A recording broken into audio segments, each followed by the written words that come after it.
notre application ne comportait qu'une seule vue.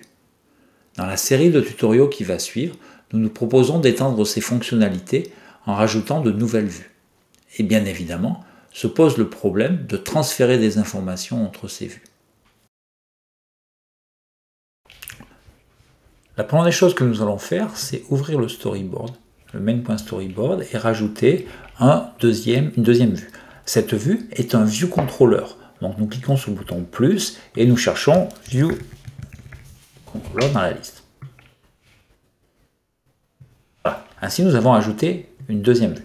Cette vue, vous la retrouvez ici dans la hiérarchie. Vous retrouvez ici le premier view controller sélectionné et ici le deuxième view controller. Ce deuxième controller, je vais le baptiser différemment de telle manière à pouvoir le retrouver facilement. Donc je vais l'appeler détail view controller. Maintenant, ce que je veux pouvoir faire, c'est lorsque je clique sur une cellule de mon table view, ouvrir ce view controller. Donc pour cela, je prends bien garde, je sélectionne la cellule ici, donc autant la sélectionner dans la hiérarchie comme ça, et ce que je fais, c'est que je clique sur CTRL et je fais un drag and drop dans cette deuxième vue. Et là, un menu pop-up s'affiche permettant de créer ce qu'on appelle un segue. Okay, il y a plusieurs types prédéfinis de segue implémentés dans UIKit. Nous allons utiliser principalement Show et Present Modally. Okay, donc ici, ce que je veux faire, c'est pouvoir afficher les informations qui viennent de ma cellule sélectionnée à l'intérieur de cette nouvelle vue. Donc ça va être quelque chose que je vais appeler Show. Okay. Donc vous voyez que donc à partir de ce moment-là, j'ai ici un segue qui apparaît en bleu, ce lien entre ces deux vues. Ce segue, vous voyez, on le retrouve ici, dans un des panneaux latéraux, un panneau d'attributs. On peut lui mettre un identifiant, on peut même lui faire une classe spécifique, et son type, c'est un type show. Okay. Vous voyez au passage que la vue ici a changé de forme, c'était un view controller, tout ce qui est plus basique, et on voit qu'effectivement il y a une espèce de vue blanche qui s'affiche par-dessus, indiquant que lorsque je vais cliquer sur une cellule ici, je vais ouvrir une nouvelle vue par-dessus cette vue-là. Donc on peut effectivement le simuler, lancer l'application et voir qu'effectivement, si je clique ici, j'ai bien cette vue qui apparaît. D'accord ? Cette vue qui apparaît, pour l'enlever, vous devez faire un swipe vers le bas de la vue et donc la vue d'en dessous, la vue mère, réapparaît. Pour revenir sur mon view controller, c'est le comportement par défaut des view controllers. Les vues s'affichent en surimpression par rapport à la vue mère. On peut éventuellement le changer en allant dans le panneau, je ne sais plus lequel, il faut que je sélectionne le view controller, et c'est dans le panneau des attributs. Oui, vous avez la présentation qui est par définition automatique, mais vous pouvez mettre un full screen. Et à ce moment-là, vous occupez tout l'écran. On va laisser par définition sur automatique, qui est le comportement par défaut utilisé à l'heure actuelle. Alors, comme j'ai indiqué tout à l'heure, vous pouvez, lorsque vous cliquez sur une cellule, cette nouvelle vue s'ouvre, mais pour revenir à la vue mère, vous avez obligé de faire un swipe vertical pour effacer la vue. Si vous ne souhaitez pas avoir cela, et avoir un bouton pour revenir, il y a la possibilité de le faire de manière totalement automatique. Vous sélectionnez votre premier view controller et vous allez dans le menu Editor, Embed In, et vous sélectionnez Navigation de controller. Vous pouvez le trouver également ici, en bas à droite de la vue, à côté du panneau des contraintes, et vous avez le même Embed In. D'accord ? On a souvent tendance à le faire en passant, je passe souvent par Editor, Embed In, et je vais créer ce que j'appelle un Navigation Controller. Lorsque je crée mon Navigation Controller, qu'est-ce qui se passe? Il se passe que j'ai une troisième vue qui apparaît. En réalité, ce n'est pas une troisième vue, c'est un gestionnaire de vues qui va piloter les autres vues. Donc la vue principale ici, c'est ce Navigation Controller. On le voit d'ailleurs, puisqu'il a une flèche bleue en entrée de ce contrôleur. Donc ça veut dire que c'est lui qui a exécuté en premier lieu. On le voit puisque lorsque je sélectionne ce view controller, il est marqué comme étant Initial View Controller. Donc c'est lui qui est exécuté en premier, et lui va passer la main à ce view controller qui est la vue principale de mon application. Et lorsque je clique sur une cellule de mon table view, que je vais ouvrir ma vue détaillée, qu'est-ce qui se passe? C'est le navigation de contrôleur qui pilote l'ouverture de cette vue, et donc il sait que la vue est ouverte puisqu'il y a eu un clic sur une cellule du table view, et donc il met un bouton back qui va permettre de revenir à la vue initiale. Donc c'est ce qu'on voit effectivement ici lorsque je le compile. Donc on voit bien qu'effectivement c'est bien la première vue principale qui est affichée, et lorsque je clique ici, j'ai une deuxième vue qui s'affiche et j'ai le bouton back qui permet de revenir. D'accord? Donc si vous ne voulez pas utiliser le comportement par défaut de la vue en surimpression, la vue fille en surimpression de la vue mère, vous pouvez utiliser effectivement un navigation de contrôleur que je vais laisser ici pour la suite. Vous n'avez aucun code à rajouter. Donc maintenant, il me reste à ici afficher le contenu de ce que je veux mettre dans ma vue contrôle. Ce que je vais faire, c'est que je vais reprendre le last name ici, l'email ici, et l'image view ici, que je vais remettre là. Donc je vais enlever toutes les contraintes dessus, puisqu'il doit y en avoir un certain nombre. Celle-là, on va enlever ça, celle-là, on va enlever ça, et je vais positionner mes éléments comme je le souhaite. Donc déjà, on va centrer le texte. Ici, le last name, je vais le mettre au milieu. On va rajouter des contraintes qui vont bien, à savoir, je vais mettre 20 du haut, je vais mettre 20 de la gauche, 20 de la droite, et on va mettre une hauteur de 50 par exemple. Voilà.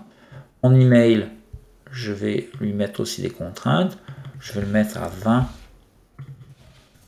20, 20, et puis je vais lui mettre une hauteur de 30 par exemple. Voilà. Et puis mon image view, on va faire exactement le même principe.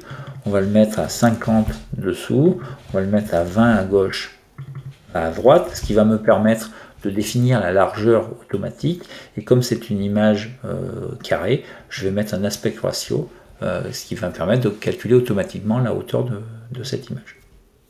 Ok? Non, c'est pas du tout comme ça que je veux faire. Je vais enlever l'aspect ratio puisque j'ai dû me tromper, il n'est pas carré. Ce que je veux faire, c'est quelque chose de carré. Donc on va le mettre en version carré. Voilà, et là maintenant, je vais pouvoir rajouter ma contrainte, à savoir un aspect ratio. Voilà, quelque chose de plus joli. Donc maintenant, si je lance et j'exécute mon application, je vais m'afficher last name, email, et puis aucune photo, puisque je n'ai rien. D'accord? Maintenant, ce que je vais me poser comme question, c'est comment je vais transférer les données de la cellule sur laquelle je clique à cette vue détaillée. Donc pour cela, la première des choses à faire, c'est on va créer une classe qui va hériter du view controller, la classe view controller, et qui va donc pouvoir piloter effectivement cette vue. De la même manière que dans ma première vue, j'avais un fichier view controller qui a géré le table view. Ce que je vais faire, c'est que je vais créer un deuxième view controller qui va lui gérer cette deuxième vue. Donc pour cela, je fais File, New, File. Je vais créer une classe de type Cocoa Touch Class, puisque les view controllers sont dans UIKit. Je vais faire Next. Je vais choisir, alors moi je l'ai déjà fait précédemment, donc il est sélectionné par défaut, mais s'il n'était pas sélectionné par défaut, je cherche UI View Controller. OK. Et je vais le baptiser Détail View Controller. Donc je vais définir une classe qui s'appelle Détail View Controller, qui est une classe héritée de UI View Controller. OK, next, il va dans le projet dans lequel je suis et je vais créer mon fichier. Donc effectivement, je vois que j'ai une nouvelle classe qui s'appelle DetailViewController, qui est de type ViewController, qui a sa fonction ViewDidLoad, de la même manière que ma classe initiale, ViewController, avait exactement les mêmes caractéristiques. Ce qu'il me reste à faire, c'est de dire à ce DetailViewController que la classe DetailViewController que je viens de créer doit être associée à cette vue-là. Donc il faut aller dans le panneau de l'identité et sélectionner ici le DetailViewController, donc la classe, pour qu'elle soit effectivement associée à cette vue-là. À partir de ce moment-là, je peux très facilement associer à ce DetailViewController, je peux très facilement créer des outlets, et c'est ce que je vais faire ici. Donc mon outlet, ici, je vais faire un drag and drop vers mon DetailViewController. Je vais l'appeler, donc le premier, on va l'appeler name. Okay. Le deuxième, on va l'appeler email. Et puis le troisième, on va l'appeler picture. Donc, j'ai créé 3 outlets qui vont être associés aux 3 éléments graphiques à peupler dans lequel je dois mettre des données. Okay. Donc ces données, elles vont venir de quoi? Elles vont venir de la cellule sur laquelle j'aurai cliqué ici. Alors comment sont gérées les cellules? Si je reviens sur mon ViewController principal, alors je vais fermer ça. Si je reviens sur mon ViewController principal, j'ai une variable, une propriété qui s'appelle data et qui est un tableau de personnes. Donc ce que je vais faire, c'est que lorsque je vais cliquer sur une cellule de mon tableau, je vais envoyer la donnée de type personne à mon ViewController de destination. D'accord? Donc ce que je vais faire, c'est que je vais dans mon DetailViewController, je vais créer donc une variable. Je vais appeler data, ok, et qui va être de type quoi? Qui va être de type personne. Et je vais le mettre sous forme d'un optionnel. Ok, donc ça veut dire que par définition, lorsque le ViewController est initialisé, j'aurai nil dans data, et si j'ai effectivement des données qui sont envoyées via le Segway, je pourrai effectivement les récupérer. Okay. Donc maintenant, à partir du moment où j'ai des données qui peuvent venir de mon ViewController initial via le Segway, je vais pouvoir essayer de les afficher. Donc là, ce que je vais faire, c'est que dans la fonction ViewDidLoad de mon ViewController, je vais récupérer les données. Donc si je vais faire un if let personne égale data, donc si j'ai récupéré, si j'ai des données dans personne, ce que je vais faire, c'est que ma outlet name, qui est un label, je vais mettre le texte, et je vais lui mettre personne quoi, le name. Okay. Plus on va mettre le full name, donc que j'ai récupéré. Alors pour mémoire, il suffit juste d'aller dans modèle et voir que dans mon people.swift, j'ai dans la classe name de ma personne, j'avais rajouté une méthode qui s'appelle full name qui renvoyait le prénom et le nom. Ok, donc je vais dans mon DetailViewController. Ici, j'ai ensuite le email.text qui va être donc personne.email. Okay. Et puis la picture, je vais appeler la méthode load, d'accord, qui permet de charger l'image qui était fournie sous la forme d'une URL. Et donc cette URL, elle vient donc de personne.picture, et puis je vais prendre la plus grande, c'est la large. Donc à ce moment-là, effectivement, si j'ai des données dans data, je vais pouvoir les afficher. Donc si je recompile mon application, voilà. Si je clique quelque part, pour l'instant il ne se passe rien puisque je n'ai pas envoyé de données. D'accord? Pour vérifier que tout ça s'exécute bien, ce qu'on peut rajouter, c'est un else. Donc si je n'ai pas de données, on va mettre par exemple que name.text égale Or, et puis email.text, on va le mettre à vide. Et puis la picture, on n'est pas obligé de la faire parce que s'il n'y a pas d'image, il ne va rien se passer. Donc si je recompile, vous voyez qu'effectivement, à partir de ce moment-là, si je clique sur un, j'ai le message d'erreur affiché. Maintenant, il me reste quoi? Il me reste à gérer ce qui se passe au niveau de mon view contrôleur initial. C'est que dois-je faire lorsque je vais cliquer sur un élément de telle manière à ce que je dois envoyer les données vers le view contrôleur de destination. Alors comme j'utilise un Segway, j'ai quelque chose qui est très intéressant à utiliser, une méthode très intéressante à utiliser, c'est une méthode qui s'appelle Prepare for Segway. Cette méthode Prepare for Segway, elle va être exécutée au moment où je clique sur ma cellule de mon TableView, et elle va donc préparer les données qui vont préparer les instructions qui vont être exécutées au moment où la deuxième vue va s'afficher. Et donc c'est le Segway, c'est dans le cadre du Segway que cela se passe. Donc qu'est-ce que je vais faire? Le Segway, il a l'avantage, c'est que si je vais voir la documentation de Segway, dans UI Storyboard Segway, c'est une classe, bien évidemment, et c'est une classe qui a un certain nombre de paramètres intéressants. Et en particulier, un paramètre intéressant, c'est destination, c'est la variable destination, qui est le destination view controller du Segway. Donc ça veut dire quoi? Ça veut dire que je peux très facilement récupérer le view controller de destination de mon Segway. Donc c'est ce que je vais essayer de faire. Donc je vais faire if let vc pour view controller égale Segway.destination. Et si je dis ça, je dis que ça c'est quoi? C'est quelque chose qui doit être de type data view controller. Alors, je vais pouvoir faire un certain nombre de choses. Donc j'ai fait un if let égal, puisque rien ne me garantit que au bout de mon Segway, j'ai bien une destination, et que cette destination, c'est bien un data view controller. Donc là, je m'assure qu'effectivement, si c'est pas un data view controller, comme j'ai un as point d'interrogation, il va m'envoyer nil, et si jamais ça ne marche pas, j'ai un bout de destination, ben VC va être nul, et donc va être égal à nil, et donc je ne rentrerai pas dedans.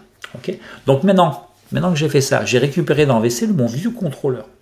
Okay, ce que je vais faire, c'est que je vais récupérer la cellule sur laquelle, dans mon TableView dans laquelle j'ai cliqué. Okay, mon TableView, il s'appelle People TableView. Je vais récupérer, grâce à quelque chose qui s'appelle IndexPass for Selected Row. C'est pas celui-là. Alors, IndexPass for Selected Row.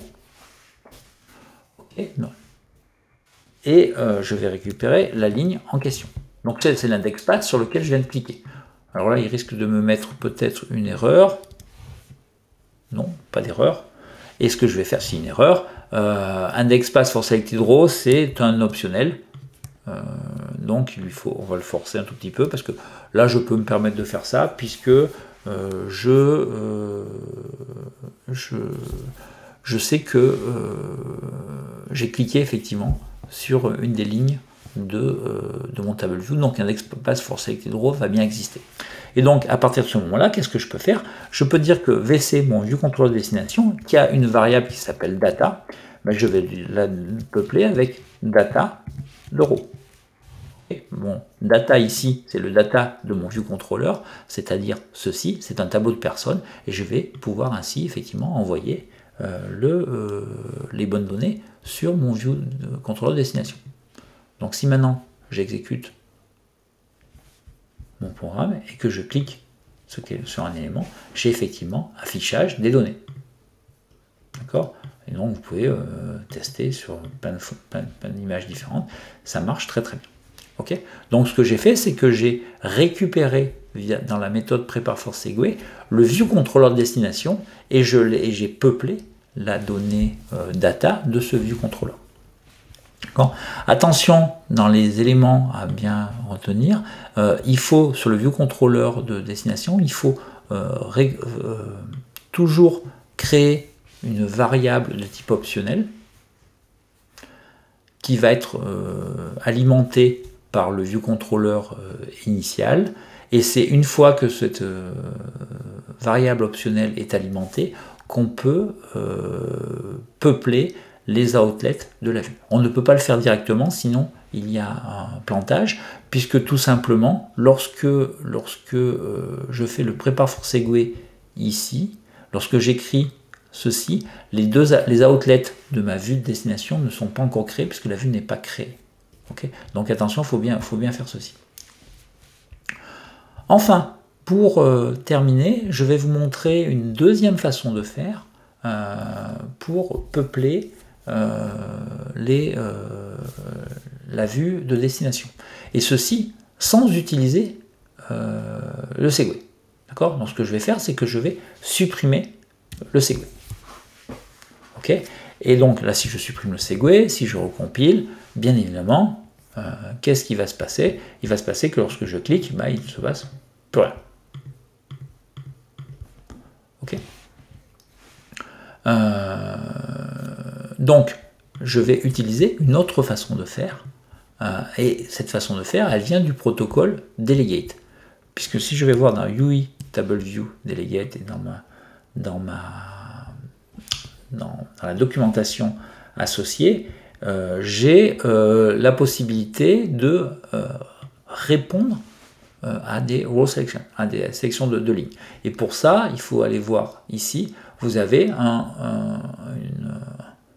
une documentation sur la gestion des sélections de lignes dans un table view.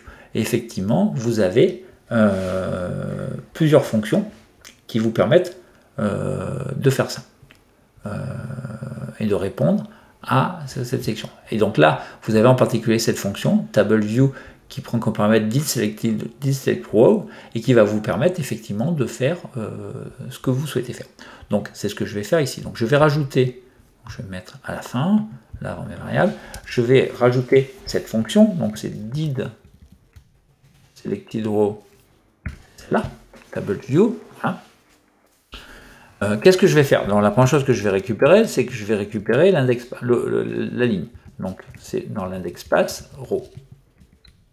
Aucun souci. Ce que je vais faire, c'est que maintenant je vais essayer de récupérer le view controller de destination. D'accord? Et pour cela, j'ai une variable qui est très intéressante qui s'appelle storyboard et qui a une méthode qui s'appelle instance view controller et sur lequel je vais pouvoir lui passer un identifiant. Mais moi, pour l'instant, je n'ai pas baptisé mes storyboards ici. Donc ce que je vais faire, c'est que je trouve le main storyboard, je vais sélectionner mon view controller détail, et puis vous avez ici dans le panneau de l'inspecteur, vous avez un storyboard ID. D'accord? Donc je vais par exemple l'appeler détail, en majuscule, avec un D majuscule. Ok? Et donc je vais pouvoir revenir ici dans mon view controller. Et donc là, ici, je vais pouvoir mettre. Bon. Donc si je trouve un view controller qui a pour identifiant détail, et puis ce que je vais faire, c'est que je vais lui dire qu'il est de type détail view controller. C'est exactement le même principe que la ligne dans le prépare for Segway que j'ai fait précédemment, mais c'est ici en utilisant une autre fonction. Donc bien évidemment, ce que je vais faire, c'est que comme ça peut me renvoyer nil, je vais faire un iflet. Voilà. Et donc je me retrouve avec exactement la même chose que précédemment, et donc je vais pouvoir faire un vc.data data o. Okay. Et donc là, j'ai récupéré via la variable VC le view controller de destination, j'ai peuplé la variable data de ce view controller avec la bonne donnée. Il me reste maintenant à effectivement utiliser le navigation controller pour pousser ce view controller à être mis en avant. Ce que je fais, c'est que j'appelle la variable navigation controller et sa méthode qui s'appelle push view controller et donc qui va pouvoir me mettre en avant ce view controller. Et donc si j'exécute ceci,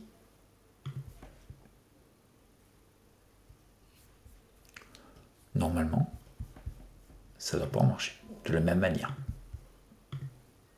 Okay. Donc ça, c'est une deuxième façon de faire qui permet effectivement de transférer des données à un autre view controller sans utiliser un Segway. Alors, je préfère utiliser les Segway, donc je vais enlever cette fonction que je viens de rajouter. Je vais revenir à mon storyboard et ce que je vais faire, c'est que je vais resélectionner un person cell et puis je vais faire un Segway vers ici pour un show. Vérifier que tout se passe bien. Voilà. OK. Donc ce qui me permet effectivement, je trouve, d'être plus cohérent et de voir les liens entre les différents storyboards, enfin entre les différentes vues contrôleurs du storyboard. Mais la méthode que je viens de vous présenter peut être effectivement tout à fait réaliste aussi. Ce que je voulais montrer juste à la fin, c'est qu'on pourrait ici, pour ma person cell, rajouter ce que j'appelle un accessory. Parce que là, lorsque j'exécute mon application, on ne voit pas forcément que c'est cliquable. Hein. Il n'y a rien qui indique que les données sont cliquables. Et donc, ce qu'on peut faire, c'est rajouter alors, je crois que c'est un detail. Voilà, un detail ou un disclosure indicator. Voilà, disclosure indicator qui rajoute cette petite flèche et qui incite effectivement ainsi à cliquer. Okay. Donc voilà pour ce tutoriel qui permet d'envoyer des données d'une vue à un autre. Donc en résumé, vous créez vos vues dans votre storyboard, vous associez une classe à chacune de ces vues, vous créez des outlets dans ces différentes vues, vous créez un Segway qui va effectivement ici mon WCell vers mon élément, mon deuxième view, et puis bien évidemment vous créez la méthode prépare for Segway dans le premier view controller, et c'est cette méthode prépare for Segway qui va envoyer les données au deuxième view controller avant que celui-ci ne soit affiché. Voilà, donc nous nous retrouvons un peu plus tard pour un autre tutoriel qui va permettre justement de faire le contraire, c'est-à-dire de créer une nouvelle vue, rentrer des données ici, et puis effectivement les modifier, les mettre à jour ici dans la vue principale. A tout de suite.